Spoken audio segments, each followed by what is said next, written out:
Video के and में मैं आपको बताऊंगा कि सारे साउंड इफ़ेक्ट्स आप डाउनलोड कहाँ से कर सकते हो, वो भी बिल्कुल फ्री में। अगर आप भी प्रोफेशनल वीडियो एडिटिंग करना चाहते हैं तो वो तो भाई साउंड इफ़ेक्ट्स के बिना बिल्कुल पॉसिबल नहीं है। उसके लिए आपको साउंड इफ़ेक्ट्स की ज़रूरत पड़ने वाली है, और विदाउट कॉपीराइट साउंड इफ़ेक्ट्स कहाँ से डाउनलोड करें, ये एक बहुत बड़ी परेशानी है। तो भाई ये वीडियो आप लोगों के लिए है। आज मैं आपको सुनाऊंगा बहुत ही लाजवाब साउंड इफ़ेक्ट्स, जिसे आप अपनी वीडियो में फ्री में यूज कर सकते हैं और बहुत सारा पैसा कमा सकते हैं। आपकी वीडियो पर कभी कॉपीराइट क्लेम भी नहीं आएगा। तो चलिए शुरू करते हैं।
ये सारे साउंड इफ़ेक्ट आपको YouTube ऑडियो लाइब्रेरी से मिल जाएंगे। गूगल क्रोम में आपको सर्च करना है YouTube ऑडियो लाइब्रेरी।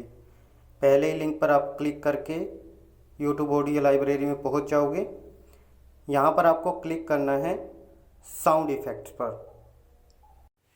आपको वीडियो में जो भी साउंड इफ़ेक्ट अच्छा लगा, आप उसके नाम से उसको YouTube ऑडियो लाइब्रेरी में सर्च करेंगे। चलिए बताता हूँ कैसे करना है। सबसे पहले हम वीडियो में जाएंगे। जैसे मैंने वीडियो में एक साउंड इफ़ेक्ट यूज किया है, वुड ब्लॉक हिट, तो मैं इसके नाम से YouTube साउंड इफ़ेक्ट्स को YouTube ऑडियो लाइब्रेरी में इसको सर्च करूँगा वुड ब्लॉक हिट के नाम से। तो ये देखिए सर्च में हमारा आ रहा है। साउंड इफ़ेक्ट्स को अगर आप डाउनलोड करना चाहते हैं तो डाउनलोड का बटन आपके बिल्कुल सामने है। डाउनलोड पर क्लिक करेंगे तो ये देखिए आपका डाउनलोड होना शुरू हो जाएगा। अगर आपको वीडियो पसंद आई तो इस वीडियो को लाइक करें, कमेंट करें और हमारे चैनल को सब्सक्राइब कर लें। ऐसी नॉलेजेबल वीडियो हम अपने चैनल पर बनाते रहते हैं। Thanks for watching.